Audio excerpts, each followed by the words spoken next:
Disclaimer. I doesn't claim any of the arts. All the pictures shown belongs to the respective artist and company. If you are original owner and want me to remove the video, I will do it immediately. Just send me an email to inform me. And if you like my content, please subscribe to my channel. Chapter begins, and we see that Jin-hyuk stepping forward, despite his injuries. He removes his mask and says, "I'm still here." Shane smirks, pointing her gun at him. "For someone with a hole in his chest, you're certainly confident," she teases, questioning whether he thinks his handsome face under the Oni mask will change the situation. This is the first time she has seen Jin-hyuk's face, as he always wears the mask. She continues, stating that her current weapons are more than enough to kill him, and urges him to admit defeat. However, Jin-hyuk, holding one of Hendrik's scales menacingly, declares that it's not over yet. He bites the scale, revealing his plan to gain dragon powers by consuming it. The scene leaves Shane stunned. She can't believe he has eaten the scale. Suddenly, Jin-hyuk's aura shifts dramatically. He begins to grow wings and horns resembling a dragon and declares that he desperately needs the information she possesses. Fully transformed into a dragon hybrid, he insists on knowing the truth, even if it means going to extremes. Shane's eyes widen in shock as she recognizes the dragon's power in Jin-hyuk's current aura. Jin-hyuk internally acknowledges why dragons are known as masters of mana, feeling invincible with his newfound abilities. Utilizing this vast mana, he opens multiple portals in the sky. Shane watches in horror as Jin-hyuk summons his weapon, Gungair. This time, numerous Gungaers emerge from each portal, raining down on Shane like a relentless storm of destruction. Fortunately, she manages to dodge the attacks while flying. She curses and realizes that this spell rivals the dragon's power. She wonders if Ghostface could also be a dragon, but dismisses the idea, noting that Jin-hyuk's energy only changed after consuming Hendrik's scale. This leads her to suspect that Jin-hyuk might be able to harness the power of what he eats. Jin-hyuk, having overheard her thoughts, taunts her for realizing it too late.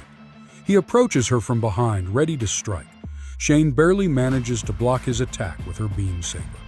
Grinning, Jin-hyuk mocks her, asking what happened to her high spirits and where the great bounty hunter. Continuing to taunt her, she becomes annoyed and furious. She pushes him away and declares that she will end this in the manner he desires. She then prepares her chimera railgun, charging it to shoot. Jin-hyuk laughs and challenges her, preparing his dragon breath. She is startled to realize that he can also use dragon breath. After fully charging, Jin-hyuk launches his attack, destroying her weapon and hitting her simultaneously, sending her flying and rendering her unconscious. She falls to the ground as Jin-hyuk gracefully lands. He then coughs up blood and spits out a dragon scale as his dragon form dissipates. He inwardly acknowledges that mastering this power is still beyond his current ability and resolves to try again later. He brushes it off and surveys the area, contemplating the extensive damage their battle has caused. A few moments later, Shane slowly opens her eyes and gets up, complaining that her entire body hurts. She then hears Hendrik, asking if she is awake. Jin-hyuk stands nearby, and Hendrik mentions that they had been wondering when she would regain consciousness. She feels a mix of shock and frustration that he had regained consciousness faster than her, but she expects that of dragons. Looking around, she asks where they are and what surrounds them. Jin-hyuk explains that it is a barrier, noting that both she and Hendrik had fainted and the entire area was destroyed, so he couldn't just leave it like that. She then laughs and inquires if they had enjoyed their fight too much. Shrugging it off, she admits it was her complete defeat. Despite believing she had a chance of winning, she acknowledges that there was a monster capable of stealing the power of the four royalties, leaving her no opportunity to succeed. She is clearly referring to Jin-hyuk, who could wield the powers of dragons. Jin-hyuk chuckles, remarking that she had seriously underestimated them. With a smile, she explains that she wanted to fight a dragon and couldn't pass up such an opportunity.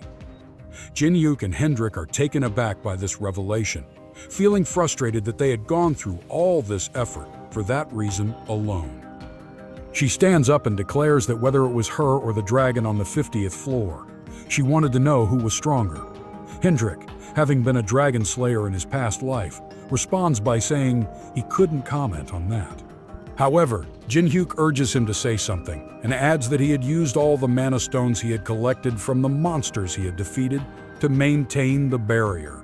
With his hand on his head, Jin-hyuk notes that now that she is awake, she needs to fulfill her promise and reveal who had sent a bounty hunter after them. After a brief silence, she says with a serious expression that it wasn't just one person who had targeted them. The bounty had been placed by a guild association. This information angers Jin-hyuk, who inwardly questions if it was the person he suspected. Hendrik is puzzled and inquires about the guild association.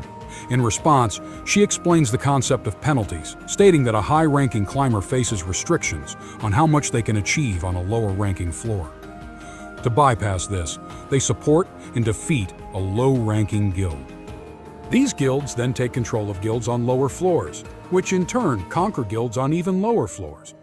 This chain reaction effect helps them solidify their power, which is the essence of a guild association. Hendrik mentions that there aren't many such powerful entities in the tower, so with some investigation, they could identify the culprits. However, Jin-hyuk interrupts, saying it is unnecessary because only one person could amass such power.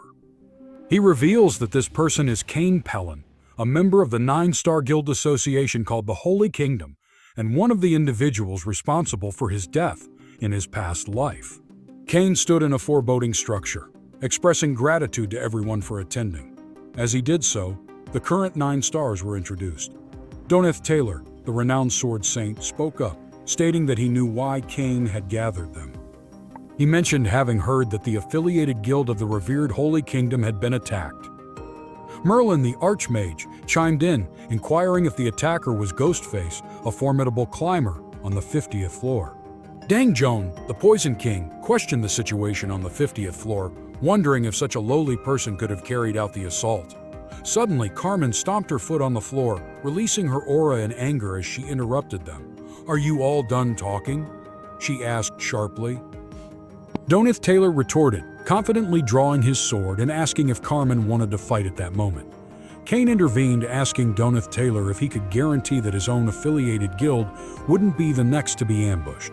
Doneth Taylor had no response. Kane continued, stating that they had confirmed Ghostface was a growing threat with a disturbingly twisted expression. He suggested that they needed to eliminate this threat, meaning they had to kill Ghostface. He then asked for their thoughts.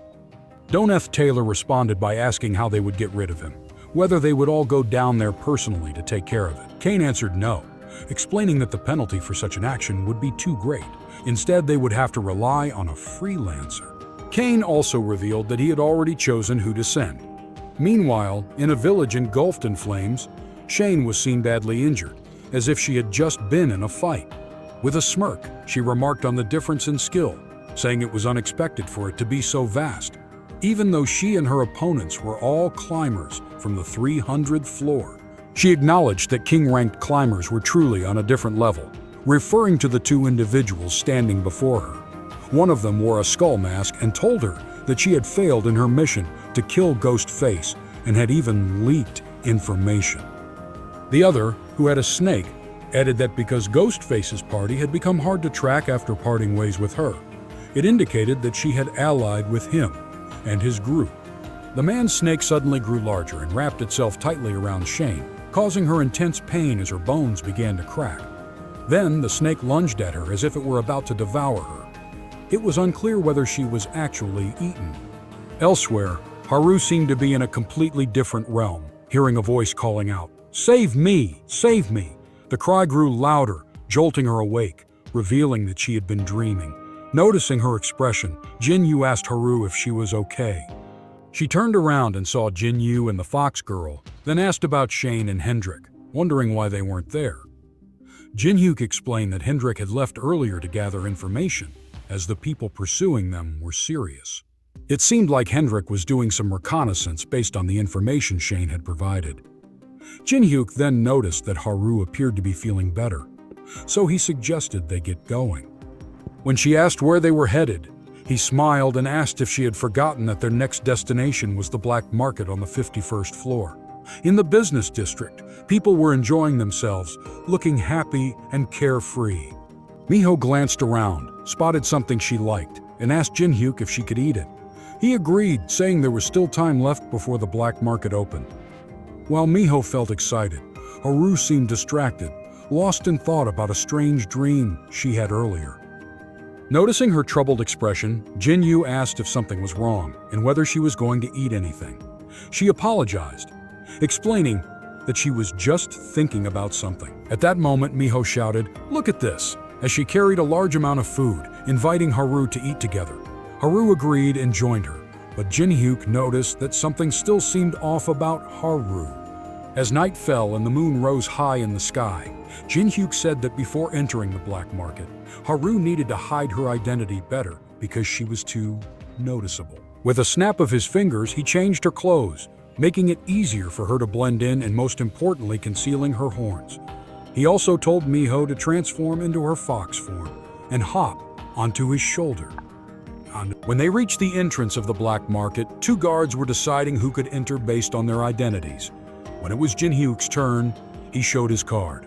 The guard was surprised to see that it was a black card, which granted access to all black market auctions. This meant that Jinhyuk had a powerful sponsor, as obtaining a black card without one was impossible. Seeing the guard's hesitation, Jinhyuk asked if there was a problem. The guard nervously shook his head and said he would escort them to the VIP seating area.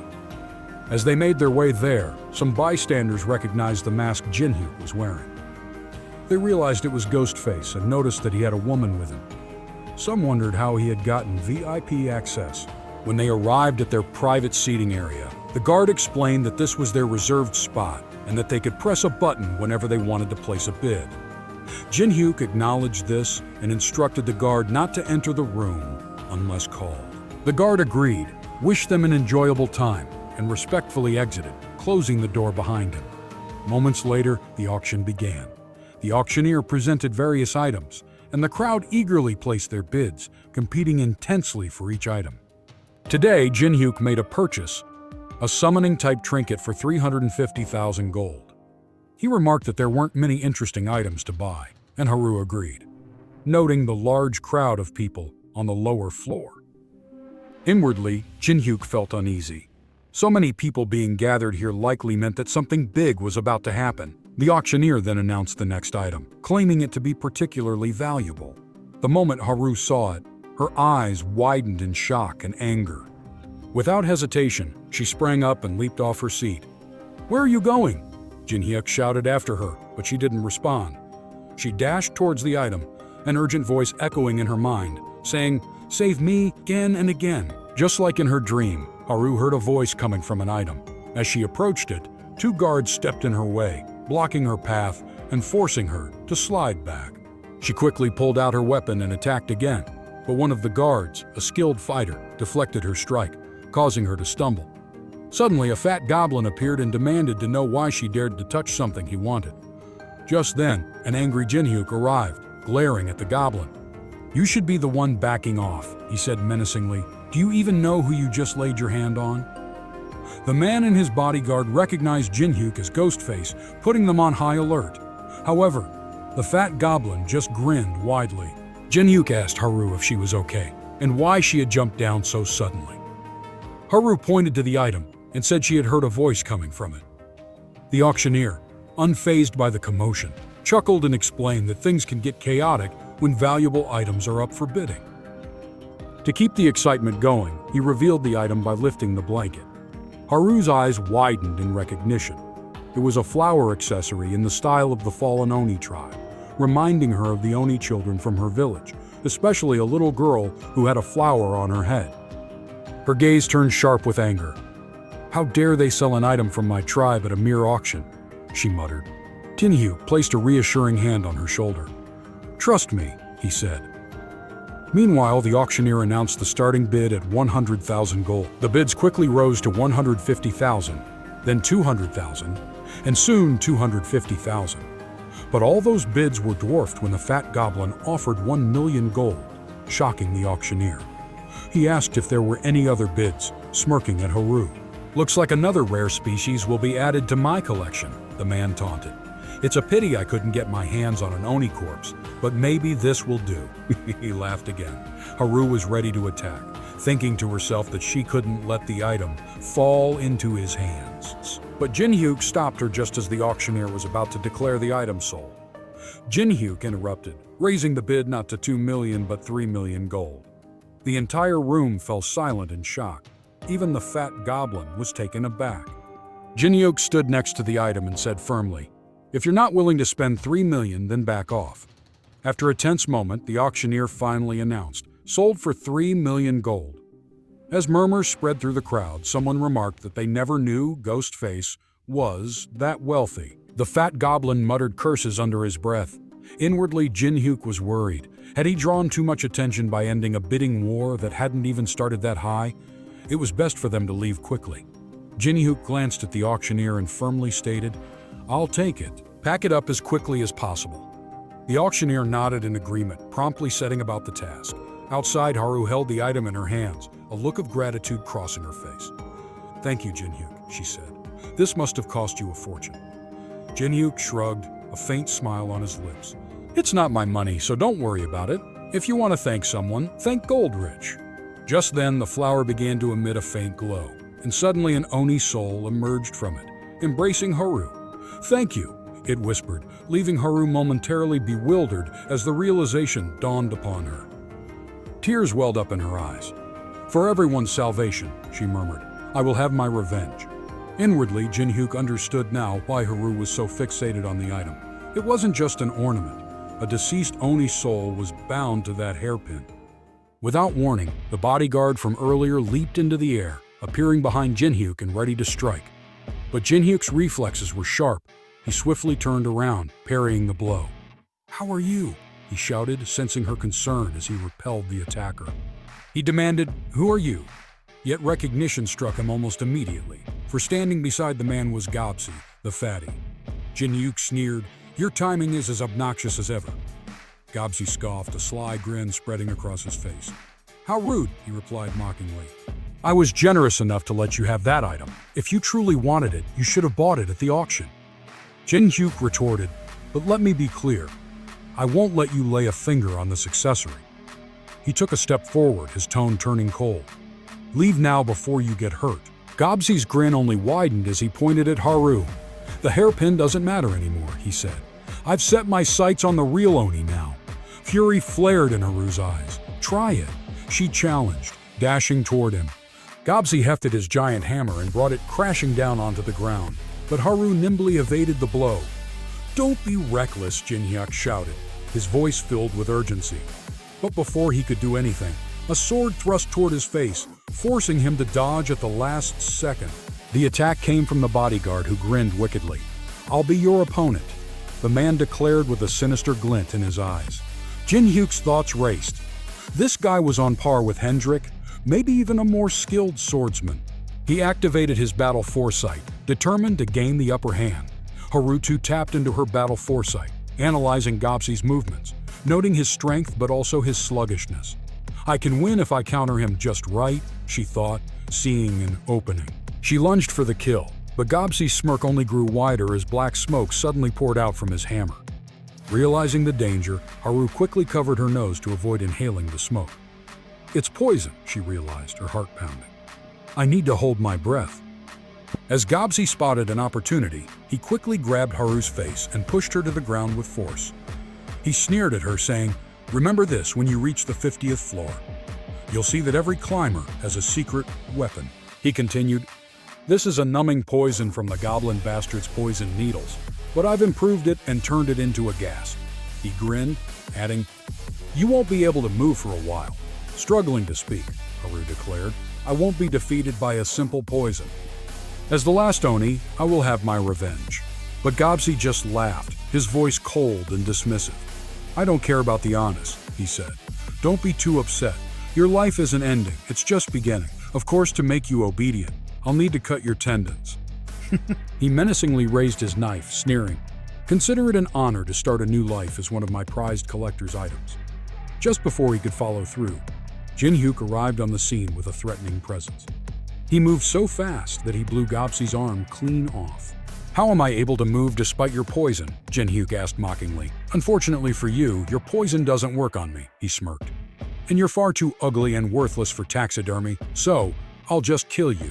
Gobsi clutched his severed arm, screaming in agony, while Haru breathed a sigh of relief at Jinhyuk's sudden intervention. Jinhyuk glanced at Gobsi with disdain and said, "Stop being so dramatic. I only cut off an arm.